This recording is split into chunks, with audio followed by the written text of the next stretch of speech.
Hello everyone, Inquisitor Vaughn here, and in today's video I am going to do a deep dive of the Void Lions chapter.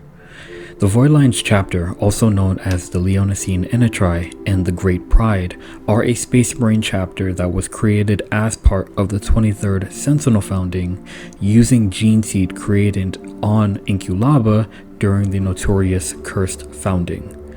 They are primarily fleet-based chapter of Astartes renowned throughout the Imperium for their relentless war against the Xenos species known as the Tyranids. And in this video we're going to deep dive into their lore and their history of the chapter. The heraldic colors of the Void Lions chapter are bronze, black, and white. The heraldry of the chapter is the profile of a white roaring lion head and is displayed on both pauldrons, foregoing symbols of tactical designation, as the Void Lions do not use symbols to show tactical roles, but instead the color of their helmets. The Void Lions chapter does not have a homeworld and are a fleet-based chapter. However, the peoples from which they recruit live on an immense and heavily protected Imperial space station called Zulu Secundus, located at the boundary of the Segmentum Solar. However, just because they don't have a homeworld now doesn't mean that they didn't have a homeworld before. Due to the nature of the chapter, the Void Lions can only recruit from a specific population of peoples called the Leonesines. The Leonesines, who reside on Zulu Secundus, had their beginnings on a jungle death world called Zulu 9, which was located in the eastern fringe. The Leonesines are a people that are heavily protected by the Ordo Xenos branch of the Inquisition, and they require such protection because the Leonesines are abhumans, which means that the Void Lions are an abhuman Astartes chapter. To understand how they came into existence, you have to understand the history of the Leonesines. The history of the Leonesine people is rather extensive, and so what I'm going to try to do in this video is sum up the key points of their story. The reason why their story is so extensive is because they are the result of a population that headed outward from Terra on an expeditionary fleet before the Great Crusade. Upon their rediscovery, their history and how they came to be what they are had to be understood by starting from that point and going backwards to that time between them leaving the Sol system and them settling on Zulu 9. The only reason that anything about their history is known is because of the observations of their homeworld made by rogue traders who chanced upon Zulu 9 between the late 34th to the mid 35th millennium. The data slate records taken by these explorers provided a timeline of changes happening on the world and its population. This information, gathered by the Inquisition, would be added onto when the Inquisition itself would make its way to the Zulu system to investigate. There were many expeditionary fleets in the early history of the Imperium. The only difference between them and the Zulupians is that the expeditionary fleet that would lead to the creation of the Leonesines was well documented, and that documentation was recovered by the Inquisition, and that's why we know anything about their history as a peoples. But from available information gathered by the Inquisition, the ancestors of the Leonesines were a human colony that left the Sol system as part of an expeditionary fleet.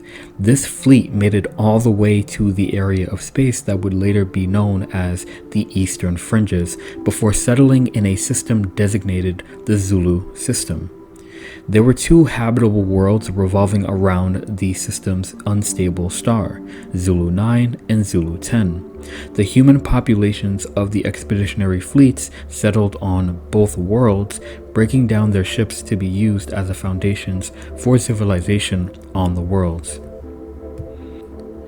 But this is where tragedy would strike. The system's unstable star would swell in size, to no dramatic degree, but enough so that the solar flares would annihilate the settlers on Zulu 10, leaving the settlers on Zulu 9 as the sole survivors of those settlers which arrived in the system. The settlers on Zulu 9 fared a little better. Unlike the plains-like environments of Zulu 10, Zulu 9 was a high-gravity jungle death world. Titanic flora dominated its oxygen-abundant surface. Trees were as tall as mountains, and mountains even taller. The world had a rich biosphere of magnificent and terrifying megafauna, half of which were predatory. The settlers had slowly spread across the surface, trying to start civilization on the world, but it was impossible. The very nature of the world was resistant to it. What's worse, soon after they had settled, a seasonal natural disaster occurred in which all of the world's active volcanoes erupted at the same time. This not only killed the majority of the settlers, but physically isolated them from each other for centuries. It is specifically unknown what shared identity the settlers had before this occurrence, but afterwards they had become the techno-primitive tribes of Zulu 9 that warred with each other and the world itself for resources. It is at this point that they fully became the Zulupians. Over the centuries of tribal isolationism and war, the Zulupians began to be shaped as a whole by the environment of the world. Most had become slightly shorter and wider than the average human, but more stockier and muscular to be able to move about the world without hindrance under its heavy gravity. Most of the tribes had inherited an earthy, brown complexion due to the sun's powerful rays. Beyond that, each of the tribes began to display different physiological traits from each other as well. The diversity of the tribal population would be decimated in late M34 when a meteorite would strike the planet, bringing with it a then unknown parasitic species of Xenos to the world, which infected most of the population. This parasitic species would later be called the Tyranids, but at the time they were still relatively unknown. However, they had been detected by the Inquisition, who had been trailing their path of destruction through the worlds at the rim of the Eastern Fringe.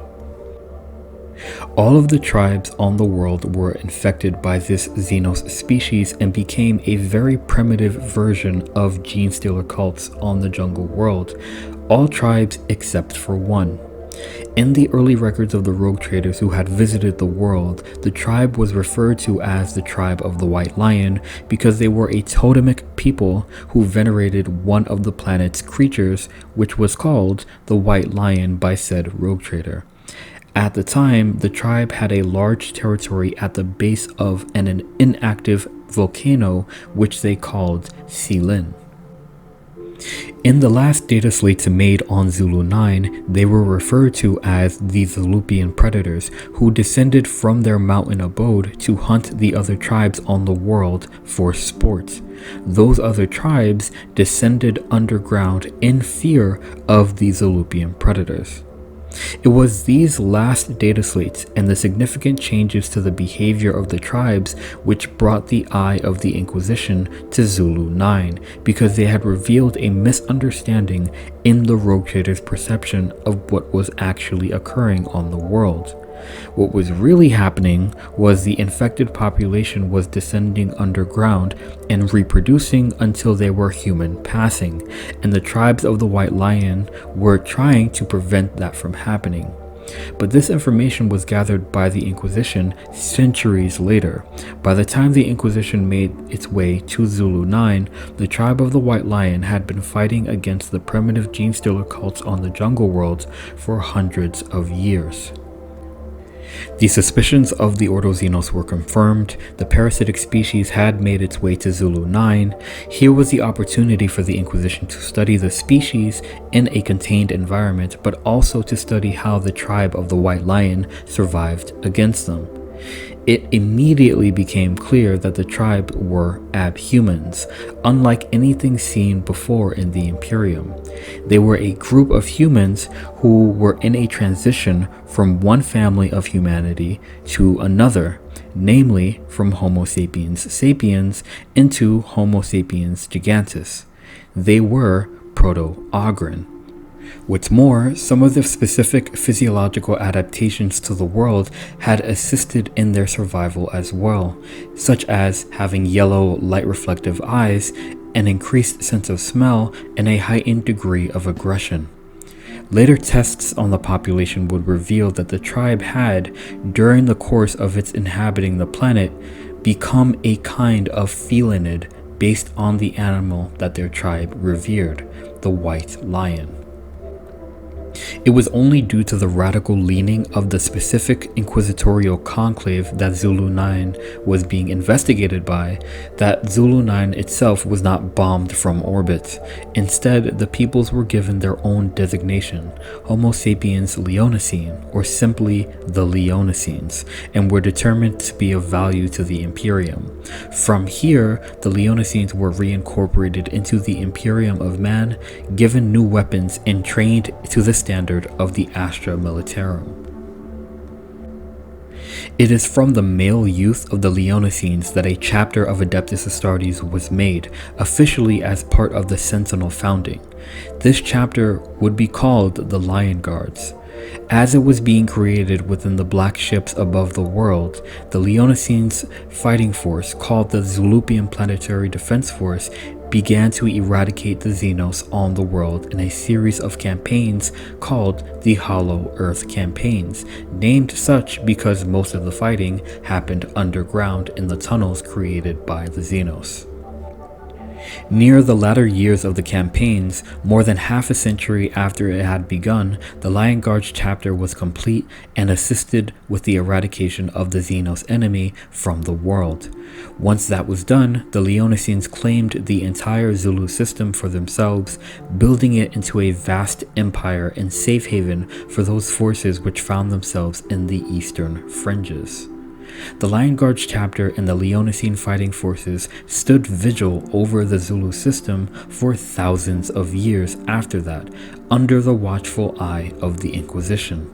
Only the Inquisition knew that there was a secret nature to the Xenos enemy that had yet to be made seen, but which would make itself be known in time.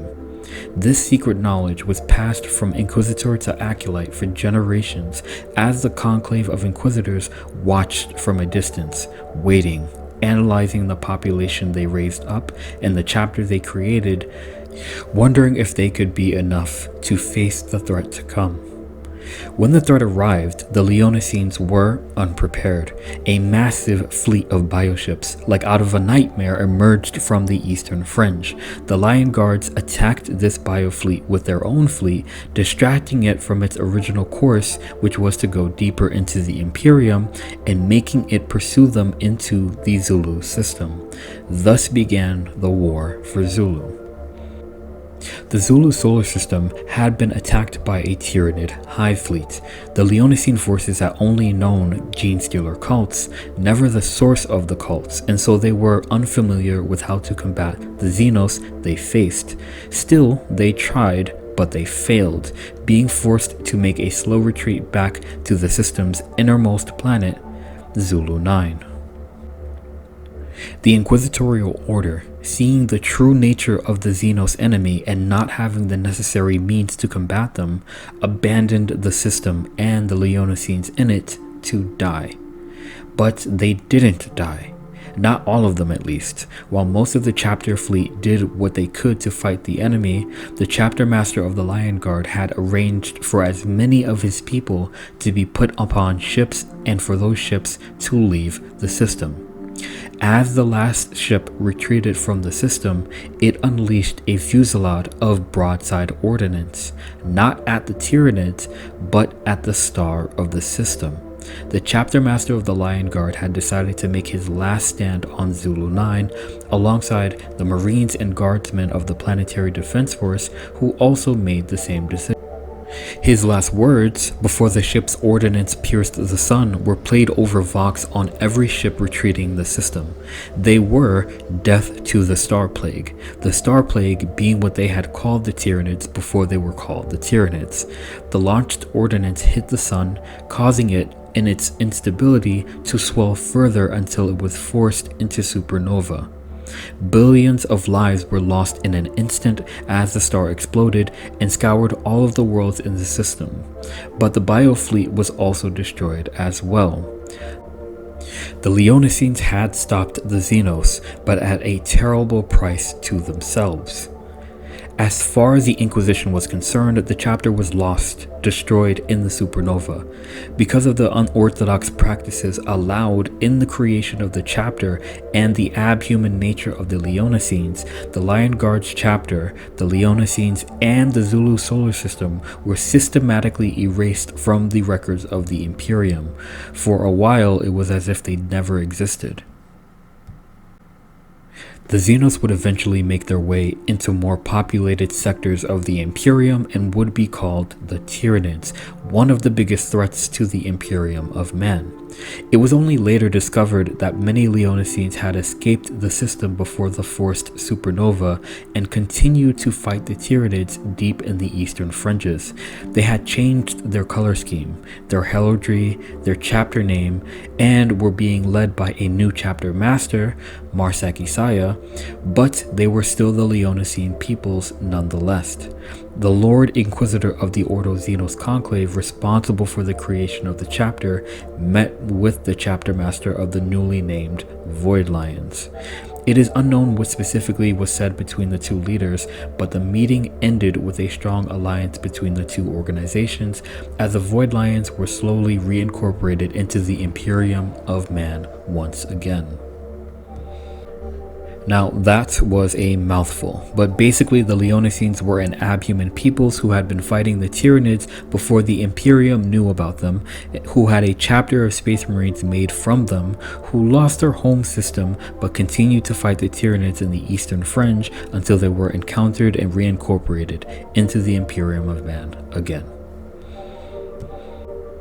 I know what you're thinking. Abhuman Astartes? Impossible! Where did they get the gene seed? As I said earlier, their gene seed was sourced in the Cursed Founding, and it's one of the reasons why the Void Lions are a cursed chapter, but it's only one reason amongst a few. The Void Lions chapter suffers from a few flaws. One of them is called the Curse of Zulu, the other is called the Void Within. While attempting to create a chapter of Space Marines from the Leonesines, the Ordo Xenos Conclave used Imperial Fist gene seed given to the Mechanicus forces attached to the Order to initiate the creation of the chapter as part of the Sentinel founding. The first 100 Leonesine youth imbued with this gene seed all expired, and the trial was considered a failure because their bodies rejected the gene seed and vice versa. It was here that the Mechanicus made an offer to the Conclave. They would bestow a gene seed that would have a high rate of success amongst the Leonesines, but only if the chapter made using it was tasked with the wardenship of Perdition's Causeway. Perdition's Causeway was a natural phenomenon that made its way through the eastern fringe and stopped outside of the Zulu solar system. This phenomena carried natural debris and the remains of space hulks from outside the Imperium back into it. It would be the chapter's responsibility to board these space hulks and retrieve whatever technology they could, submit it to the Mechanicus, and agree to these conditions continuously. The deal was agreed upon, and the Mechanicus provided the gene seed that would be used to create the Lion Guard's chapter. This gene seed was sourced from the Cursed Founding. The gene seed used was Imperial Fist in origin, but it had been taken and modified during the Cursed Founding. Imperial Fist gene seed was chosen during the Cursed Founding because of the degradation it underwent over the centuries, to the point where it no longer produced the Betcher's gland and the Susan membrane. Thus, the new gene seed was given the ability to produce those two organs again. Also, the gene seed was invested with a minuscule percentage of Ogren genetic information, not purposely, but because the subjects that were imbued with this new gene seed in order to propagate it were Ogren, and it became a genetic aspect of the gene seed. This is why the gene seed was compatible to the Leonesines, because of that shared Ogren genetic information. So that explains how they were able to become Astartes. However, it doesn't explain their flaws. Because the generators of the Adeptus Mechanicus who were behind the curse founding were not as skilled as the Emperor in the art of genetic manipulation, in regards to the new gene seed that they had created, the two organs that were lacking previously were now present, but hyperactive. For this reason, void lions have extremely acidic saliva that causes pain even to them. They also have a hyperactive Susan membrane, which enables them to temporarily put themselves in biological stasis-like hibernation to such a degree that their vital signs are undetectable. These are two things that they use in combat against the Tyranids quite efficiently and could be considered gifts. One of the flaws that comes from the gene seed is called the Void Within. The original chapter from which the gene seed came from before it was modified was the Excoriators chapter, a successor chapter of the Imperial Fists, who suffers from an affliction called Dorn's Darkness. Dorn's Darkness is a sudden onset of traumatic depression that overwhelms the Marine experiencing it, in which they freeze and go into a daze mid-battle. It is said that they are experiencing the fear that Dorn experienced during the Siege of Terra, psychically imprinted on the Fists who fought near him, from which the Excoriators chapter was made after the heresy. The Void Lions have their own heightened version of Dorn's Darkness called the Void Within, in which they get extremely depressed during or after a battle. They freeze and their gaze becomes distant. Their vision begins to fade into black and they are overwhelmed by inner darkness. It is for this reason that Void Lions chapter has many chaplains within its chapter organization, as well as regular human Imperial ecclesiary who are able to bolster their resolve and keep them from succumbing to the void within. It is unknown whether or not the Genitors specifically chose the Excoriator chapter gene seed, but it is known that the Leonesine mortals do not suffer from such an affliction, quite the opposite actually, and that it is therefore sourced in the gene seed itself. The second flaw is more fatal in nature. It is called the Curse of Zulu, and it is not sourced in the gene seed but in the physiology of the Leonesines themselves, which they inherited from the planet. All Leonesines are born with a widespread cancer that slowly kills them over time. The harsh rays of the Zulupian sun are the source of this cancer, and soon it became a genetically inherited trait amongst the Leonesines. This led to the Leonesines having significantly shorter lives than standard humans and shaped their culture in a distinct way. Those Leonesines who lived for too long succumbed to the curse, which in essence warped their bodies to the point of agony-filled, drawn-out death. Leonesines who were ascended into Space Marines had significantly longer lifespans, but not as long as other Astartes due to the Curse of Zulu, which they are unable to escape. Most Void Lions do not live long enough to make it to the age of 150 due to the constant war against the Tyranids. However, those who do are susceptible to the Curse of Zulu. Most Void Lions choose to continue fighting as they are and succumb to it when they do, seeing it as the Emperor's will.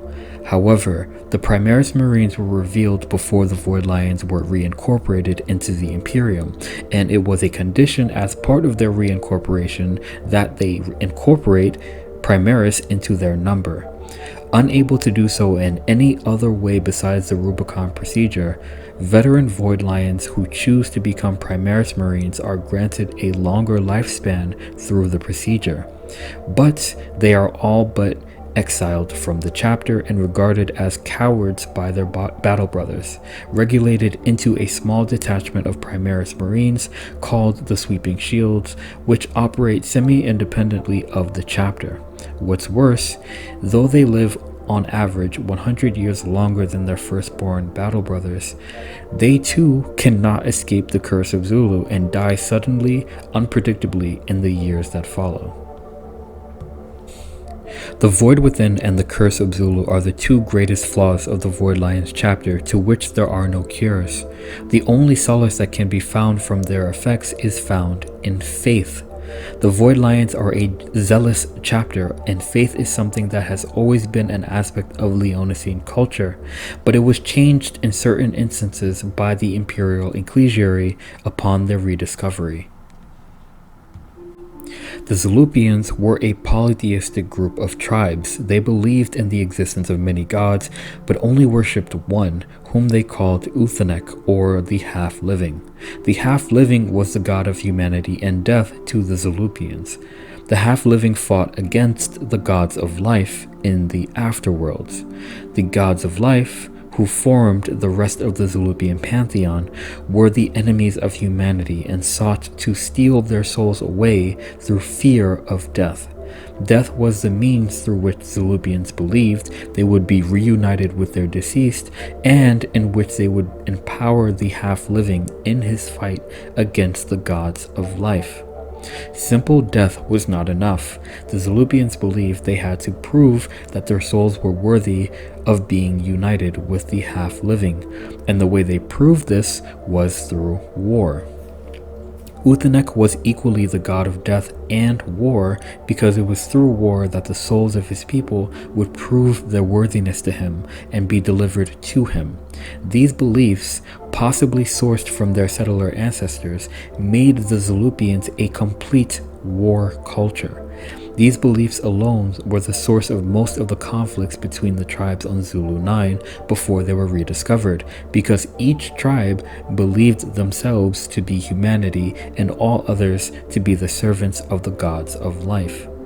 For this reason, Zulupians were aggressive and warlike, unattached to life in any particular way or to the idea of life outside of constant war.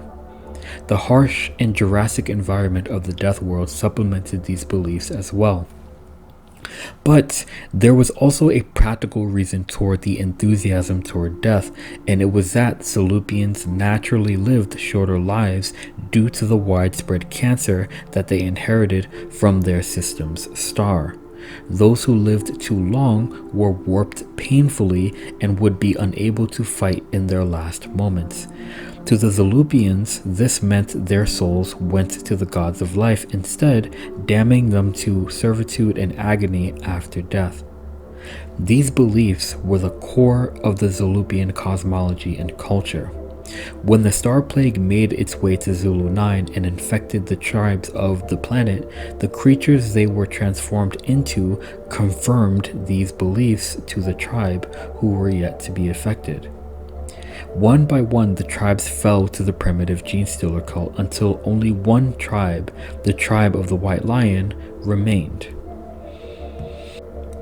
In a way, their beliefs came true in a direct sense. The tribe of the White Lion were the only humans left on a world in which everyone else were the servants of some alien will that could have easily been seen as the gods of life.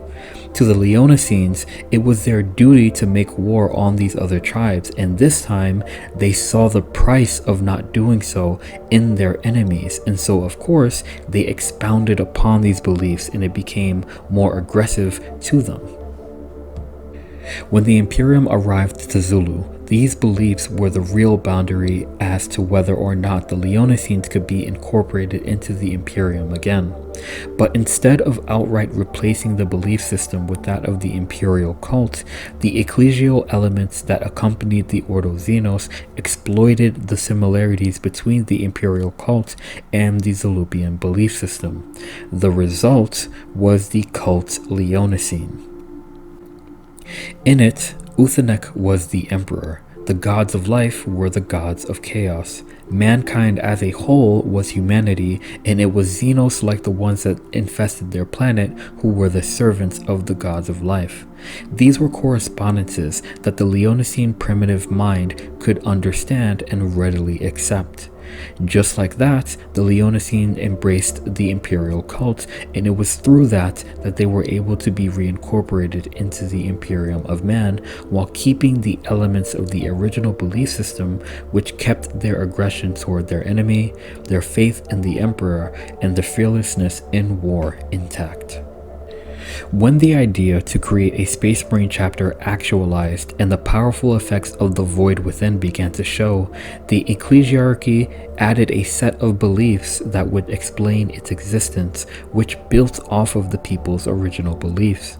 Namely, that upon becoming Astartes, their soul was given to the Emperor, and that the void within was a symptom of being soulless and half-living like the Emperor himself. This was a price to pay for them becoming the Emperor's angels in life. The darkness they felt was a reminder of the darkness that waited for them when they fell. But so long as they fell in protection of humanity and defense of humanity, Uthanek was strengthened.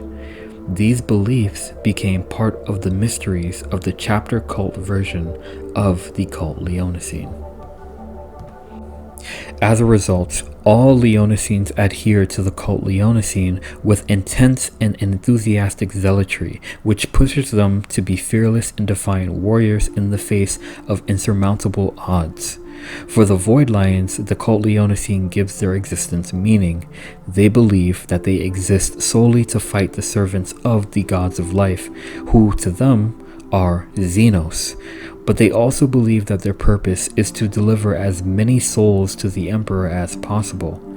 It is for these reasons that the mortal Leonesines are often irritated fighting alongside other regiments of the Imperial Guard who do not share their fatal enthusiasm, and why Void Lions prefer to fight alongside mortals and are particularly encouraging toward them on the field of battle. It is said that fighting alongside mortals often delays the effects of the void within amongst the chapter. Being that the Tyranids were the first servants of the gods of life they encountered, they are considered the nemesis of all Leonesines who commit their entire existence to combating them. The organization of the Leonesines is structured on two things: the loss of their homeworld and their alliance with the Ordo Xenos branch of the Inquisition. It is due to the loss of their homeworld that they are now a fleet-based people and chapter. It is through their alliance to the Ordo Xenos that they are able to fulfill their purpose they were made for, which is to fight the Tyranids. The Leonesines are a complete war culture for the Imperium of Man. They are divided into two organizations, the Home Fleet and the War Fleet. The Home Fleet is based on the space fortress of Sealand Secundus, which itself is named after the mountains that their ancestors took shelter at the base of and on when on Zulu 9. The Home Fleet is the collective of mortal Leonesine, which itself is its own regiment of the Astra Militarum called the Zulupian Predators Astra Militarum. The Zulupian Predators Astra Militarum Regiment are a specialized regiment employed by the Ordo Xenos branch of the Inquisition to combat the gene-stealer cults that plague the Imperium of Man, as well as subjugate other abhuman populations. They are trained nearly since birth to fight and are put through rigorous spaceborne trials to prepare them. They are deployed in hostile, cult-infested hive worlds or abhuman-populated planets to combat these enemies of the Imperium. They are particularly adept in fighting underground or in narrow corridors of a ship or hive city. They are blessed with the genetic inheritance of muscular bulk that makes them durable to attack and able to withstand the environments of high-gravity worlds. They also have the ability to detect gene-stealer infection through their sense of smell. A common code phrase used by the guard of this regiment is, "It stinks here," which means the Xenos enemy has been detected. The mortal Leonesines are able to become infected by the Tyranid genome, but the hive mind has quickly learned against it. Due to the abhuman nature of the Leonesines, if a Leonesine finds themselves infected with the genome, others will sense it and kill them. Leonesines cannot reproduce with standard humans, and so they cannot pass the genome on to humans. And if a group of Leonesines was infected and attempted to reproduce with each other, the second generation hybrids will result as aberrants, always. This is what happened on Zulu 9 when the tribes were infected. They produced hordes of aberrants by the second generation. The Leonesines are physically and genetically an endpoint to the gene stealer infection. As the tenets of the cult Leonesine dictate, the Leonesines do not live long lives, as they seek death in battle to attain the favor of the Emperor. For this reason, Silin Secundus is where a portion of the population are allowed to live in the semblance of normalcy for the sole purpose of continuing the species and assuring that the Leonesine bloodline continues. Leonesines give birth to groups of children at a time, which naturally assures that the population always has a standing fighting force. The main bulk of the Zulupian Predators regiment consists of male Leonesines with a large auxiliary of Leonesine Ogren, who are those Leonesines who were more Ogren-born than others. While they are unbothered by fighting in close confined environments, mortal Leonesines are notably uncomfortable wearing bulky protective armor, which is why they forego it for the most part, which leads to them displaying their muscular form. The skeletal hosts are the elite of the Zulupian Predators regiment that consists of female Leonesines.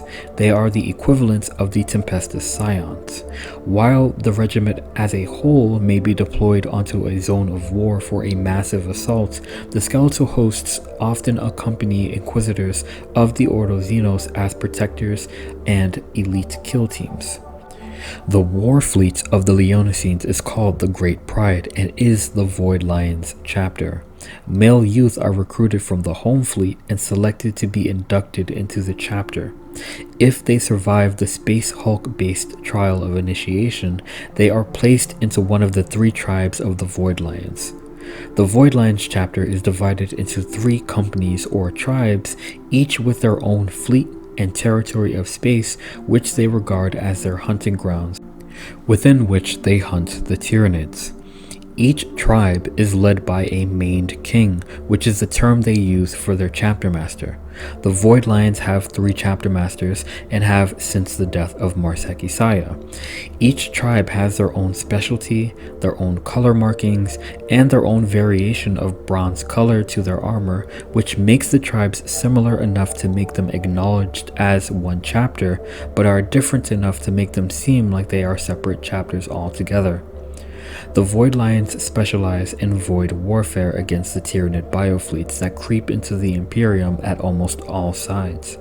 Complete eradication of the biofleets is impossible, and so their method is akin to population control, defending key points of the Imperium against the biofleets and aiding in preventing the biofleets from journeying further into the Imperium. For this reason, war is constant and continuous. While the chapter does engage other Xenos, they will withdraw from any conflict with any Xenos if the Tyranids appear nearby and will engage them instead. 2 important formations that are important as part of the Great Pride are the Claws and the Sweeping Shield. The Claws are squads of veteran Void Lions who have reached 100 years of age. They control an escort ship of their tribe's fleet and operate separately of the main fleet on kill team and investigation missions. The Claws are the might and the reach of their main kings and investigate areas of space that are of interest to the Inquisition. The Sweeping Shield is a detachment of veteran Void Lions that have underwent the Rubicon procedure and have become Primaris Marines. Only Claws can choose to become Primaris. They are few in number, less than 100, and the number dwindles as the Marines of the detachment succumb to the Curse of Zulu. But there are always Claws who choose to cross the Rubicon amongst those who don't, and so the organization persists. Though they still answer to and kneel before the main kings of the chapter, they are not permitted to fight besides their firstborn brethren and are referred to as the fearful and the afraid. Their names are forgotten by most of the chapter, and they fight alongside other Primaris chapters, lending assistance where they can. And that has been my deep dive of the Void Lions chapter. So, just a few fun facts about the chapter. In regards to their appearance, mortal Leonesines look like regular humans, and for those who are Oghren, they look like regular Oghren. The only difference is that they have a dark brown complexion and yellow irises, as well as them being more muscular than the average human and slightly shorter. When ascended into Space Marines, those yellow irises gain the ability to reflect light and appear to glow in the dark, which assists with the vision of the Marine. The Void Lions don't know about the Porous Heresy or the Primarchs.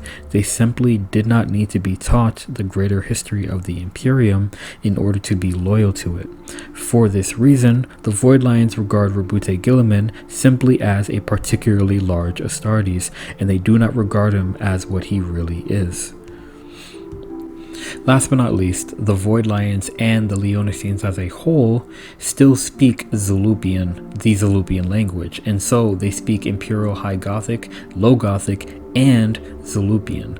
And so a lot of the words that they use are still Zulupian in nature. For example, they will refer to the Emperor as Uthanek, but what they mean is the Emperor. And they will say things like Bon Bur, which means death to the Star Plague in their language. And so they still use their own language from the homeworld of Zulu 9. Even though the planet no longer exists, the language persists. And that is the Void Lions chapter. Okay, so my thoughts on the Void Lion chapter.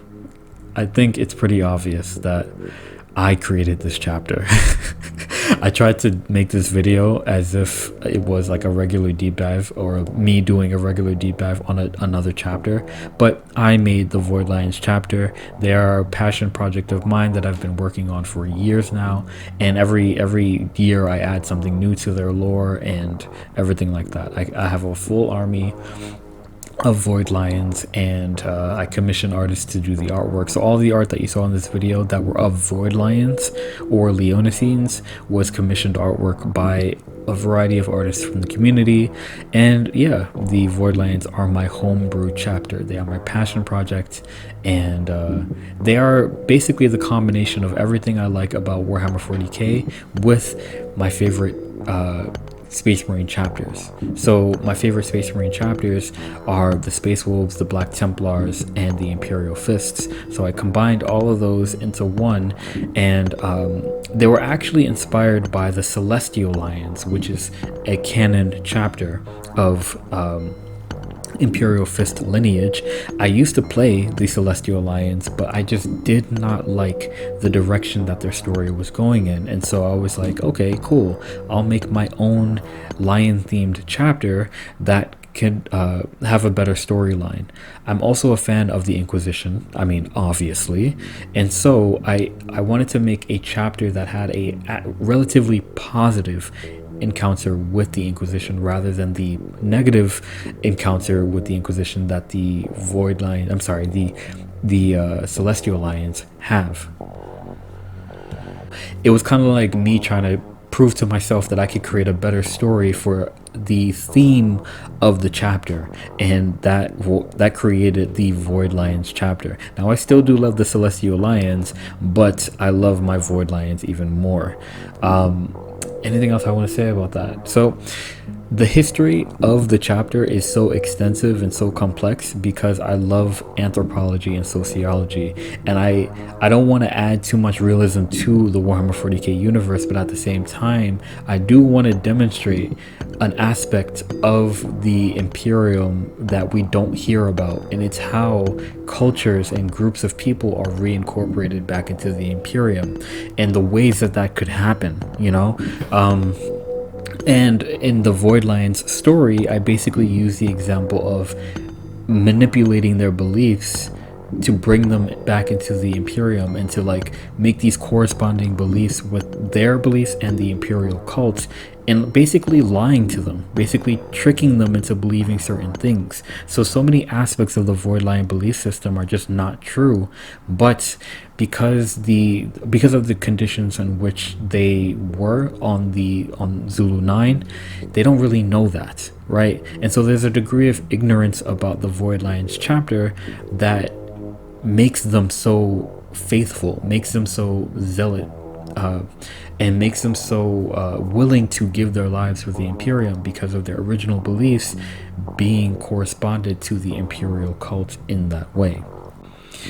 In regards to the themes that I wanted to use for the chapter, there are so many. I think one of the biggest is the Yautja, who hunt the alien xenomorphs. I love the Yautja, or they're known as predators, right? I love them as a species. Their whole MO is to hunt and become better hunters and to kill bigger prey, right? And you can kind of spot the similarity or the correspondence between the Void Lions and the Yautja, because the Void Lions hunt the Tyranids. In fact, there is one of the tribes of the Void Lions is called the Long Spear tribe, and the Long Spear tribe is the tribe that's most based on the Yautja, right? They're called the Eternal Hunters, and I couldn't call them the Predators, but the Eternal Hunters, you know? So the Void Lions are very much inspired by the Yautja, right? Another theme that I wanted to use was I wanted to create a chapter, or create another chapter that had a loosely African inspired theme. The Celestial Lions were the only chapter that I had ever read about that had a loosely African inspired theme, and so I wanted to create one in a different way. Like, for example, the Celestial Lions were on a plains world for the most part, right? So they did have dark skin. The way that they went about talking to each other, about telling stories, their complexion, everything about them was African themed without saying that they were African, because of course they weren't African. They were from Elysium, right? So I wanted to create a chapter in a similar way, but in a different environment where they also had dark skin. Some of their ways and traditions were loosely inspired by certain African cultures like the Maasai and the Zulu, and then certain themes of the chapter's history were also inspired by them as well, and it's one of the reasons why I spell Zulu Z-U-L-U-P but say Zulu without the P, because it's like a reference to the Zulu tribe, right? So I made all these correspondences, and then I also wanted them to come from a jungle world as opposed to a like plains world of the Celestial Lions, right? So I wanted to create something with a loosely African themed a chapter that was loosely themed on certain ideas of Africa, right? Now, of course, this is not a race thing, and in the beginning years of the Void Lions, because I've been working on these guys for years, in the beginning years I had to be very firm about that. The Void Lions are not Black Astartes. They look like Black Astartes, but they are not Black Astartes, because there are no such thing as black people in the 40k universe. They're just humans, right? They have brown skin because of the sun and the conditions of the planet that they were on. But I never once say that the Astartes, the Astartes of the Void Lions chapter are black, because they're not, and it really bothers me when people say that. They are just dark skinned. Now, of course, they have physiological similarities, but because they are their own group of people, they can only recruit from their own group of people. That doesn't allow for much difference in appearance, all right? So the structure of their face and everything like that, I try to keep the lore in setting, and in setting they are not black or African American Astartes or anything inspired by that. They are Zulupian. Zulupian was Zulu was the world on which they came into being, and they were not always dark skinned. The settlers were diverse, like all humanity is in the 40k millennium, and then they settled on Zulu and they began to be changed by the environment, and that's how they got the dark skin. So I wanted to make a chapter of dark-skinned space marines, but I wanted to be very serious about these. This is not based on any idea of race. This is just in setting. It's because of the world that they were on. In fact, there are albino Void Lions, and I didn't really talk about the lore on that, but some Void Lions are albino, which means they have pale white skin and very soft blonde hair, and this is just a genetic variation. There are also the Void Lions who have what is called, I forgot what it's called, melanism, where they have extremely black skin, right? So there's like a full range, and the reason why I wanted that is because I wanted a chapter that, I don't know, had that full range. We don't really see Astartes with dark brown complexion. I mean, we have seen it recently, but when I started in Warhammer 40k, which was slightly before 8th edition, we didn't really see that. And so I was really inspired to make that. There are a few other correspondences too. They are more serious and more real world, and some of them are more personal, but overall, that is the Void Lions chapter. I hope that you guys enjoyed. Without anything else to say, Inquisitor Vaughn out. Remember, the Emperor protects and the future is successor.